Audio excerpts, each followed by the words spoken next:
Me di cuenta de que en las fotos familiares ya no salía yo. Y eso fue solo el principio. El ruido en la cocina no paraba. Cucharas, platos, carcajadas. Desde la sala apenas se escuchaban las noticias. El volumen de la televisión se perdía entre los pasos apurados de las niñas y el zumbido del microondas.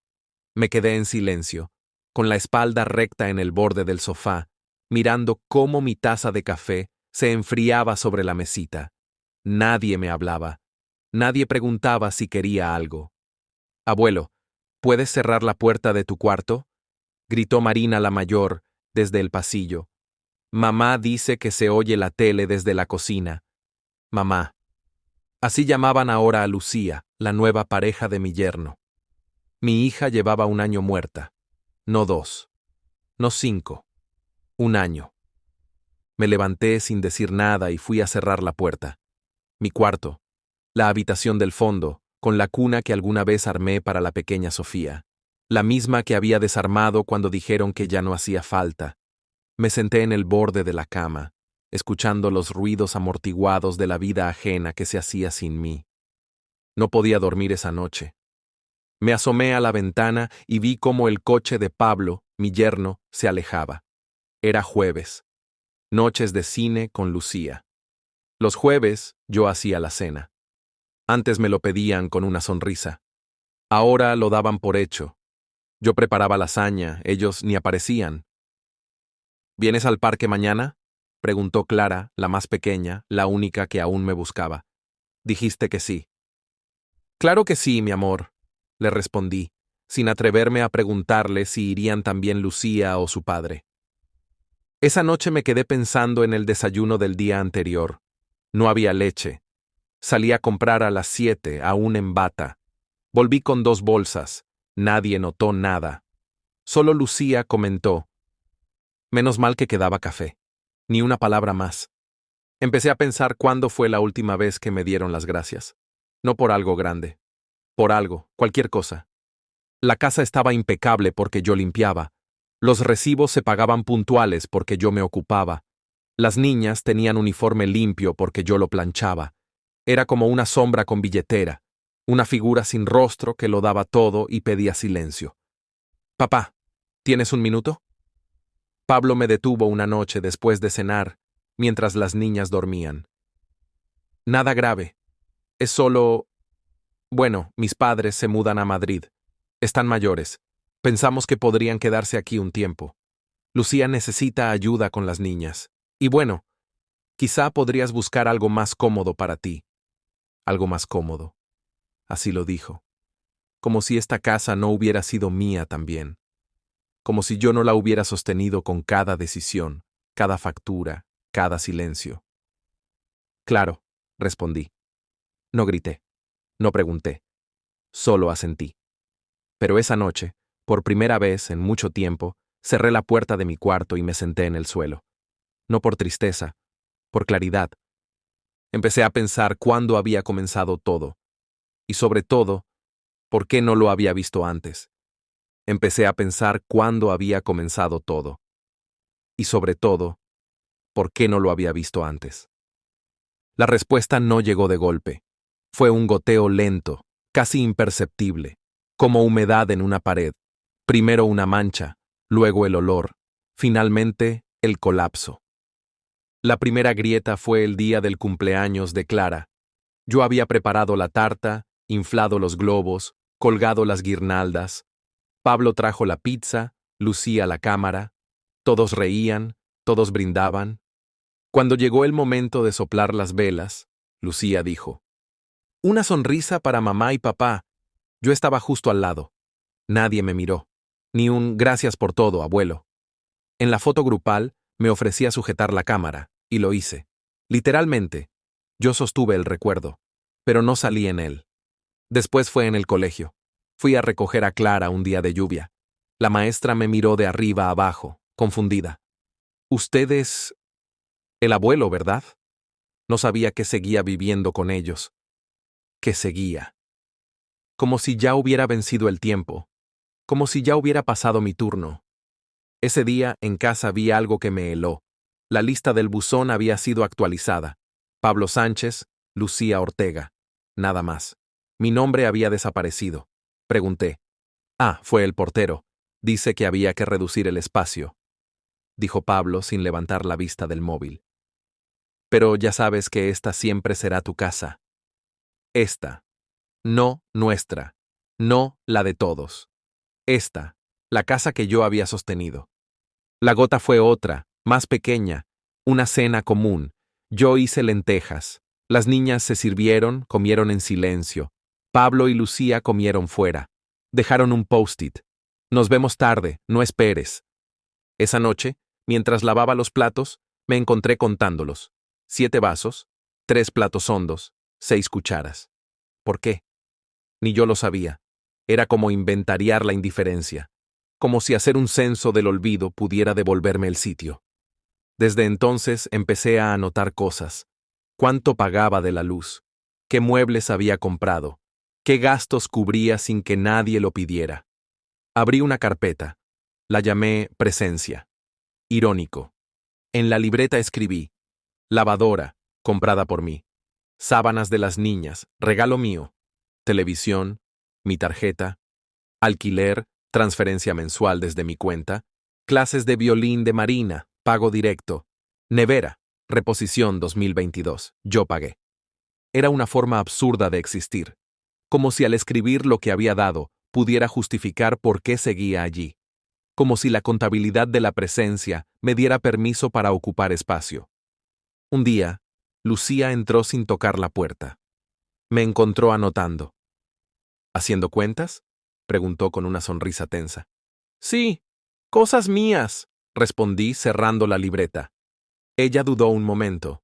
Luego asintió. Bueno, si necesitas algo ya sabes. No estorbar era lo único que parecía necesitarse de mí. Esa noche hablé con Andrés, mi único amigo del centro de mayores. ¿Te acuerdas de lo que me dijiste? Que yo parecía feliz. Lo parecías, respondió él por teléfono. Mentí, dije. Me volví invisible. Y lo peor, me acostumbré. Hubo una pausa. ¿Y ahora? Ahora empiezo a ver. Y eso duele. Pues empieza a recoger, amigo. Pero esta vez, para ti. Colgué. Abrí el armario. Toqué cada objeto como si lo viera por primera vez. Y entendí.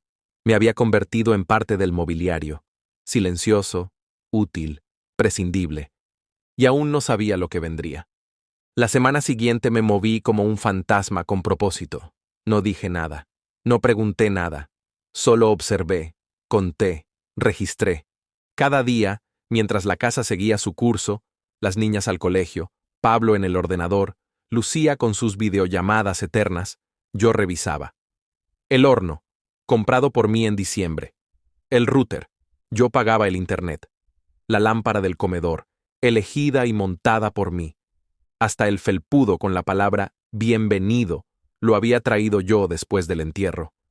Me senté frente a él una tarde. Pensé en quemarlo. Andrés vino un sábado por la tarde. Le abrí sin decir palabra. Solo le hice una seña hacia mi cuarto. Entró como un cómplice silencioso.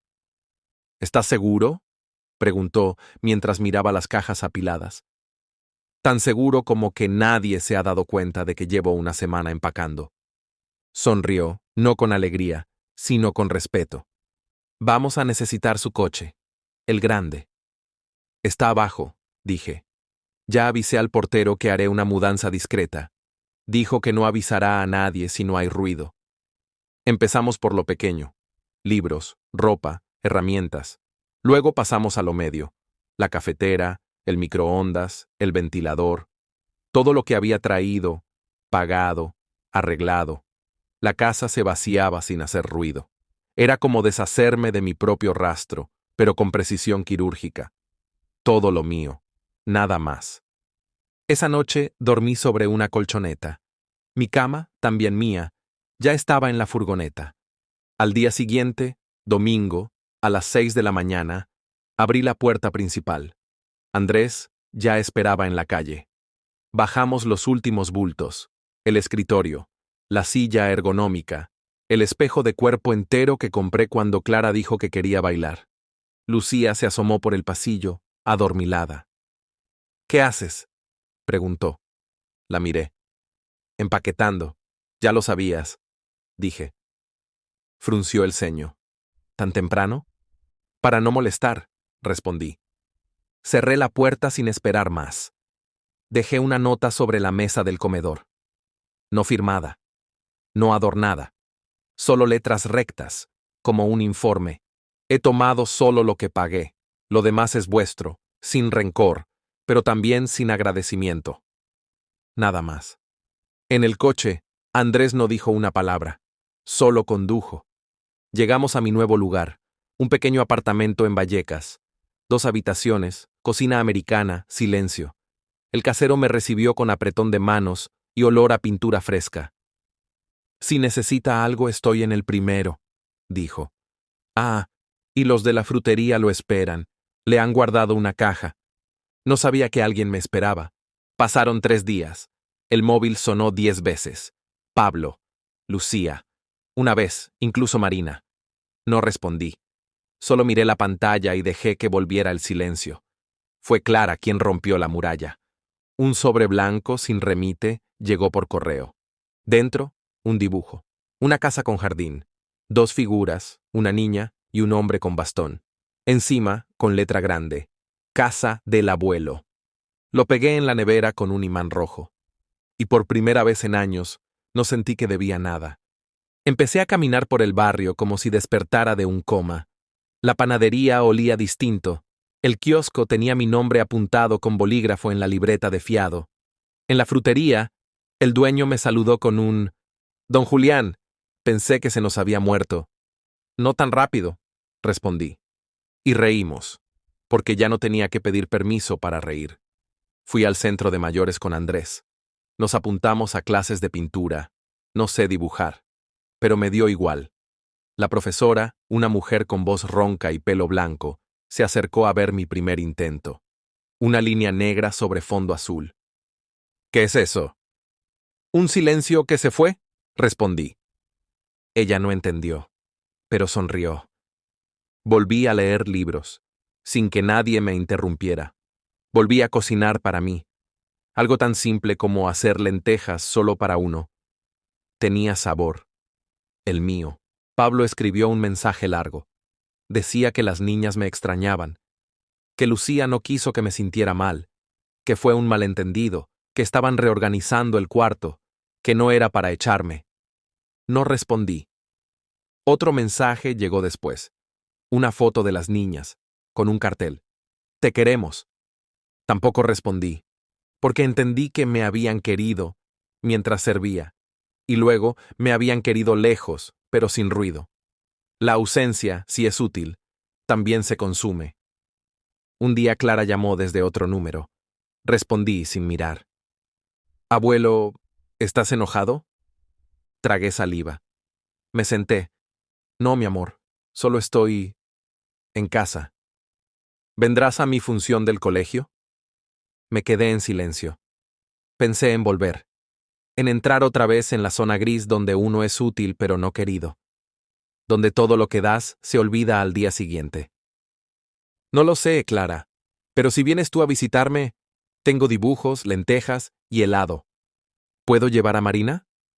«Solo si no pide el control de la tele», dije, y escuché su risa.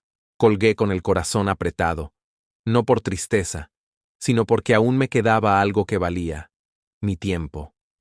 Recibí una carta del banco. Mi pensión seguía entrando. Nadie más la tocaba. No más pagos invisibles. No más transferencias silenciosas. Compré una cafetera solo para mí. Pequeña, elegante, negra. Pegué una nota en la pared de la cocina. «Lo que es tuyo, protégelo, incluso si eres tú». Un vecino me saludó en el ascensor. «¿Recién mudado?» «Recién nacido», respondí. Y lo dije en serio, porque en este piso de paredes claras y muebles mínimos, por fin tenía lo que siempre di a otros: paz. Esa noche soñé con mi hija. No hablaba, solo me miraba desde el umbral de una puerta. Sonreía, y atrás de ella las niñas corrían, reían, ninguna pedía nada, solo estaban. Me desperté sin angustia. Vi el dibujo en la nevera, toqué el papel. Un trazo rojo marcaba el techo de la casa. Casa del abuelo, decía. Y por primera vez entendí, esa casa soy yo. Andrés llegó con 2 cafés y una mirada distinta. ¿Te enteraste?, dijo dejando el vaso sobre la mesa. Pablo fue al centro de mayores. Preguntó por ti. ¿Y? Dijimos que estabas en clase de defensa personal. Se fue confundido. No reí, no me enorgullecí. Solo miré el dibujo de Clara en la nevera. Sigo esperando que todo esto me duela más, dije. ¿Y? Y no duele. Solo se siente claro. Andrés asintió. Sacó una carpeta. Tienes que ver esto. Adentro había impresiones, papeles, capturas de pantalla. Busqué en el registro de la vivienda, dijo. ¿Sabías que Lucía inscribió la dirección como domicilio legal de sus padres hace 8 meses? Antes de pedirme que pensara en irme. Exacto. Y aquí pasó otra hoja. Extractos del banco. ¿Reconoces estas compras? Supermercado, electrodomésticos, Amazon, todas cargadas a mi tarjeta sin mi firma. Me costó tragar. Nunca me pidió permiso. Nunca hizo falta. Tenía acceso a tus cuentas. Tú mismo se lo diste cuando te mudaste. No supe si gritar, llorar o reír. Opté por el silencio. Hay más, dijo Andrés. Pedí una cita con una abogada del centro. Dice que puedes recuperar una parte de los gastos si documentamos bien. No quiero dinero. Entonces documenta igual. No por ellos, por ti. Empecé a ordenar todo. Recibos, facturas, transferencias. Me volví obsesivo, pero esta vez con dirección. No era venganza, era limpieza, como sacar polvo del alma. ¿Y ahora qué?, preguntó Andrés. Ahora necesito ver qué más hicieron sin mí. Descubrí que habían vendido la vieja mecedora de mi hija, la que traje yo cuando nació Clara. Lucía la publicó en Wallapop. Vintage, poco uso. Ni una palabra sobre su historia. Fui al perfil. Vi otros objetos conocidos.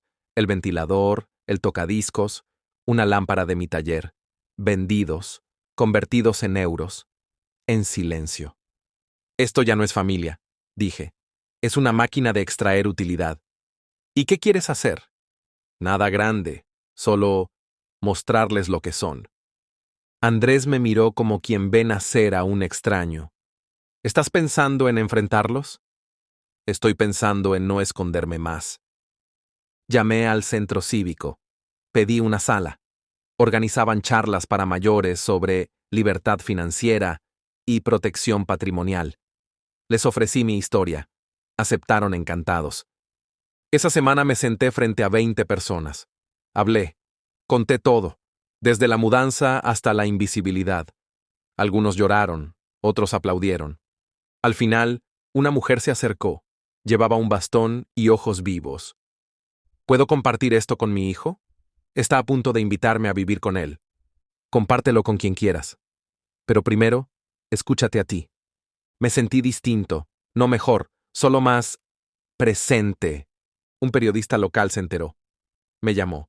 Quería entrevistarme. Le dije que no. Pero sí acepté que grabaran la próxima charla, con una condición. No digas mi nombre, solo llama al vídeo, el abuelo que se fue. Esa noche, Clara volvió a llamar. Papá está furioso. Dice que no es verdad. ¿Y tú qué piensas? Yo vi la mecedora en el anuncio. Era de mamá. No dije nada. ¿Puedo verte? Aún no, pero pronto. Andrés apareció con una caja. Sorpresa. Dentro la mecedora. La había recomprado en silencio. Pagó más de lo que valía. No es por nostalgia, dijo. Es para que recuerdes que lo que te robaron se puede recuperar. La puse en el salón. Me senté. Cerré los ojos. Sentí a mi hija otra vez. No como recuerdo, como certeza. Ya no era un viejo herido, era un hombre con historia. Y ahora, con voz. La idea no era vengarme, era ajustar el foco, sacar a la luz lo que otros preferían dejar en sombra. Andrés y yo trabajamos con precisión, como dos archivistas de lo invisible. Juntamos recibos, facturas, comprobantes de pago. No para denunciar, para mostrar. Era mi nueva forma de hablar, con datos, fechas, pruebas. ¿Y si lo niegan todo?, preguntó Andrés. No me importa lo que digan, me importa lo que sepan que yo sé. Fuimos a la asociación vecinal. Había una reunión sobre espacio intergeneracional. Pedí la palabra. No vine a hablar de convivencia, dije al micrófono. Vine a hablar de cuándo esa convivencia se vuelve extractiva, de cuándo el amor se vuelve factura. Conté lo esencial. No nombres, solo hechos. El silencio que se instala cuando uno deja de servir. Las gracias que se olvidan. La habitación que te piden desocupar, después de usar tu vida como alfombra. Una mujer del fondo aplaudió. Otra se levantó. A mí me pasó lo mismo, pero con mi hermano. Y otra, yo viví con mi hijo, hasta que me di cuenta que ni me miraba. El salón estalló, no por escándalo, por reconocimiento. Después del evento, nos invitaron a una charla en el colegio de las niñas. Valores en la familia. Ironía pura. ¿Vas a ir?, preguntó Andrés. Sí, y esta vez no llevaré silencio. Preparé una carpeta limpia, con las pruebas mínimas. Copias, no originales. Lo justo para que nadie pudiera llamarme exagerado. Lo suficiente para que no pudieran ignorarlo. Andrés me acompañó. En el colegio todos sonreían. Padres, madres, profesores. Lucía hablaba con una madre rubia. Pablo revisaba su móvil. Cuando me vieron, se congelaron. Buenas tardes, dije, sin elevar la voz. Un profesor se acercó. ¿Puede ayudarnos con el montaje de sillas? Number Hoy vine a observar. Andrés se rió bajo. Durante la charla, la psicóloga habló de afectos sostenibles y equilibrio familiar. Me levanté. ¿Puedo aportar algo? La sala dudó. El director asintió. Mi nombre es Julio Sánchez. He sido abuelo, cuidador, cocinero, pagador de cuentas, sostén emocional y sombra doméstica. Todo en la misma casa. Hasta que pedí espacio y me llamaron problema. Todos miraban. Algunos bajaron la vista. Otros no parpadeaban. No vine a acusar. Vine a contar cómo se siente cuando todo lo que uno dio se vuelve invisible. Y cómo, al irse, uno recupera algo que parecía perdido. El propio nombre. Lucía salió del salón. Pablo la siguió. Me senté. Silencio denso. Luego un aplauso. Corto. Preciso. No de pena. De acuerdo. Eso fue otra liga, dijo Andrés después. No soy víctima. Solo fui ciego demasiado tiempo. Fuimos luego al bar frente al colegio. Pedimos 2 cañas. El camarero me saludó por mi nombre. Don Julio. ¿La charla fue bien? Mucho mejor de lo que esperaban. Mientras bebíamos, Andrés sacó una hoja. Hay un espacio en la radio local. Testimonios ciudadanos. ¿Quieres contar tu historia? Lo pensé. Luego negué con la cabeza. Ya la conté donde importa. Ahora toca que ellos vivan con lo que escucharon. Al salir del bar, vi a una madre del colegio que me hizo una seña. Me acercó una nota escrita a mano. Gracias por decir lo que todos susurramos. Usted no está solo. La guardé en la cartera. Esa noche, antes de dormir, pegué otra hoja en la pared. No más utilidad sin presencia. No más presencia sin nombre. Y dormí como alguien que por fin se siente dueño del espacio que ocupa. El lunes llegaron los mensajes. Lucía, has destruido todo con esa escena. ¿Qué querías probar? Pablo, las niñas no paran de preguntar. Esto es demasiado. No tenías derecho. No respondí. Fui a la biblioteca del barrio. Saqué un libro de cuentos que mi hija me leía cuando era niño. Lo llevé a casa. Se lo leí a Clara esa noche. Ella rió con la boca llena de palomitas. ¿Puedes leerlo otra vez? Solo si prometes no crecer tan rápido. Prometido. Después se durmió en mi cama, como antes. Me levanté temprano, fui a la frutería, el dueño me saludó con complicidad. ¿Es verdad que lo grabaron en la escuela? Es verdad. Pues aquí todos están hablando que si el abuelo valiente, que si el banco familiar, hasta me pidieron su historia para el grupo de WhatsApp. Reí. Pero por dentro algo se asentó. Volví al centro de mayores. Lleno total en la charla. Gente de otros barrios, de otros centros, todos con la misma pregunta. ¿Y cómo se sobrevive al olvido? Les conté. No hablé de Pablo, ni de Lucía. Hablé de mí, de cómo había confundido amor con utilidad, presencia con servicio, familia con deuda. Al final, me aplaudieron de pie. Andrés vino con una caja. Toma, te la ganaste. Dentro, una placa de cartón. Julio Sánchez. Ciudadano presente. La colgué en la cocina. Llegó una carta formal de Pablo. Abogados. Restitución de bienes. Un intento torpe de silenciarme. La respondí con una frase. Todo lo que llevé fue mío. Todo lo que dejé fue suyo. No más. Clara siguió viniendo los fines de semana. Marina tardó más. Llegó una tarde con los ojos bajos, sin hablar. Solo se sentó, sacó un libro. Lo abrió. ¿Puedes leer tú? Claro. La leí. No lloré, no esa vez. En el buzón apareció una nota anónima. Gracias por decir lo que muchos callamos. Mi madre vivió lo mismo, nunca lo dijo. La pegué junto al dibujo en la nevera. Mi casa ya no era refugio. Era trinchera, pero también jardín. Un lugar donde nada se daba por hecho. Donde mi voz ya no necesitaba volumen para pesar. Un martes cualquiera, al cerrar la puerta, entendí que ya no era el abuelo que ayuda. Era el hombre que vivía. Y eso bastaba. Ella estaba de pie frente a mi puerta. Tenía los ojos llenos de lágrimas y un pastel en las manos. Yo la miré. Luego miré el dibujo en la nevera. Sonreí. Y cerré la puerta.